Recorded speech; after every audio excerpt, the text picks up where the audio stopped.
Hello. Hello. I suppose you are acquainted with the word salad that Dr. Craig tosses and dishes out to his audiences. Here's some example of some of its ingredients. Uncaused, eternal first cause that never came into being. I think that God, as the infinite creator of all space and time, could create separate space-time manifolds or create a universe so vast that there would be different causally unconnected domains within one universe. So once you have an infinite transcendent creator, there's simply no problem independently existing abstract objects. Abstract objects. What are you talking about? Are they objects or abstractions? Which are they? Objective moral values and duties do exist. It's logically ironclad. He has added a new ingredient now, an objection to the form of an argument.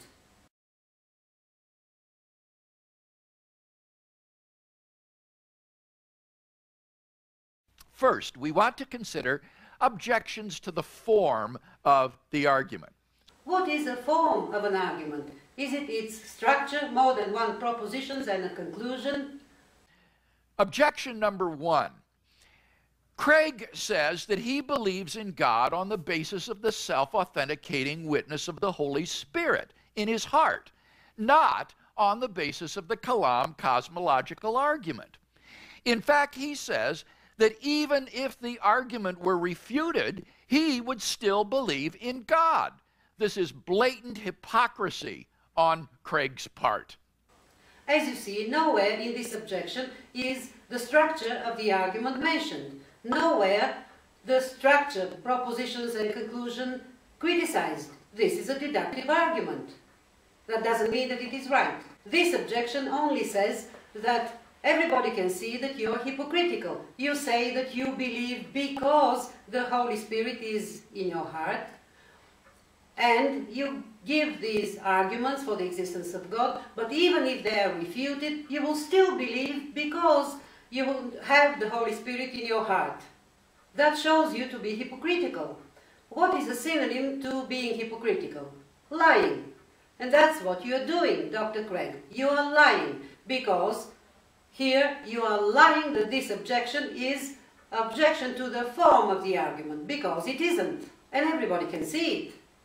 Response to objection number one. The problem with this objection is that even if I were a hypocrite, there's just no relationship between the soundness of an argument and the psychological state of the person propounding it. He does not even refute the assertion in the objection that he is hypocritical. He does not say the argument is so sound that it cannot be refuted. He admits that it can be refuted. Why does he put it as an argument then, if he does not consider it entirely sound? Now, to be a good argument, the argument must admittedly be more than merely sound. What does being not merely a sound argument mean? An argument is either sound and true or not. Now, I've argued that what is needed is that the premises need to be not only true, but more plausible than their opposites. Now, plausibility is, to a certain degree, person relative. Some people may find a premise more plausible than its opposite, while others may not. In that sense, the goodness of an argument is not wholly independent of people's psychological states. In the case of the Kalam cosmological argument, I do in fact find the premises more plausible than their opposites. There's just no relationship between the soundness of an argument and the psychological state of the person propounding it. The goodness of an argument is not wholly independent of people's psychological states. The soundness of the Kalam cosmological argument is thus entirely independent of me. In the case of the Kalam cosmological argument, I do in fact find the premises more plausible than their opposites. True premises and valid logic. Every Christian needs to be on guard. On guard, Dr. Craig? Who should be on guard? Against what? Christians who believe in God because of your arguments, and they should be on guard against arguments that refute your arguments.